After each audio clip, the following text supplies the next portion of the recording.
Let's talk about Berachain. Its short name is BERA. It's sitting at $8.2 right now, and this thing has recently launched. I think it's its second day. So it was launched at $1. It went to 15.5, and right now it's sitting in the middle with its beautiful red candle. Now, generally, these kind of projects that are launched, they always come with massive inflation, and they don't show their true colors in the start. They start showing their true colors later on. But let's look at BERA. Let's read about it a little because it's my first time I'm covering it. When I cover a coin for the first time, I talk about its fundamentals. Then I don't repeat the fundamentals ever. I just stick to the TA. We'll talk about the TA. There's not much to bite on, but let's look at what the hell they're up to. Okay, BERA is an EVM identical layer 1 blockchain. Again, it's another layer. It's another layer 1 blockchain. Even if it's layer 2 or layer 0, we wouldn't care about that part. That introduces proof of liquidity. The protocol operates with a unique 2 tokens model, BERA and BGT. Okay, so this thing has 2 tokens. One is BERA, which is for gas and staking, and the other one is non-transferable governance and reward token. Non-transferable, it means that it gives you value, but it is not transferable, and that is BGT, and I assume that's why it's not trading, because it's not transferable. What makes BERA unique?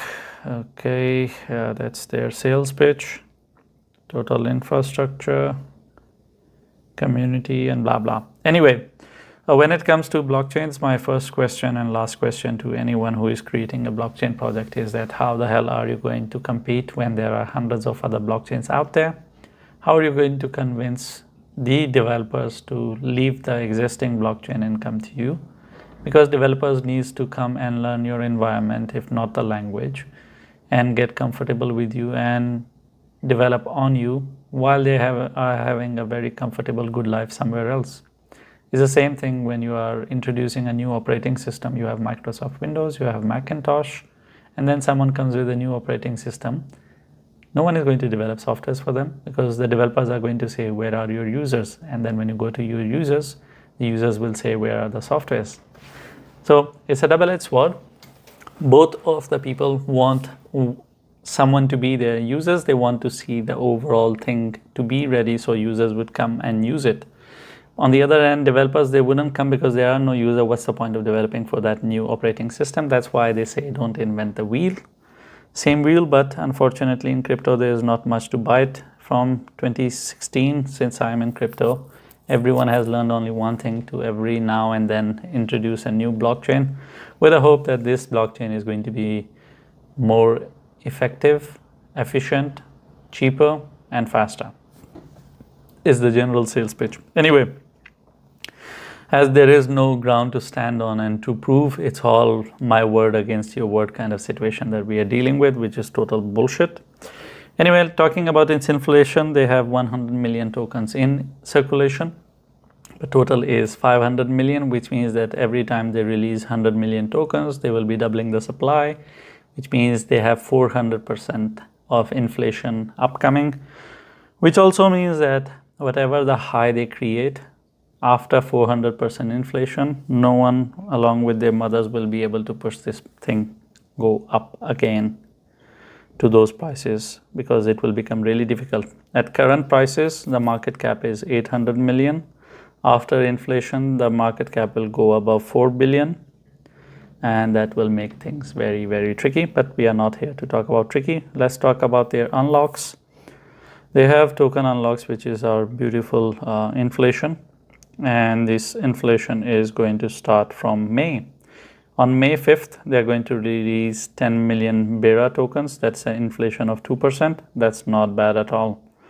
If I were you, I would take it. I would take it because this is not bad. The actual bad inflation, it starts from 2026 when they release 12.7% of the supply.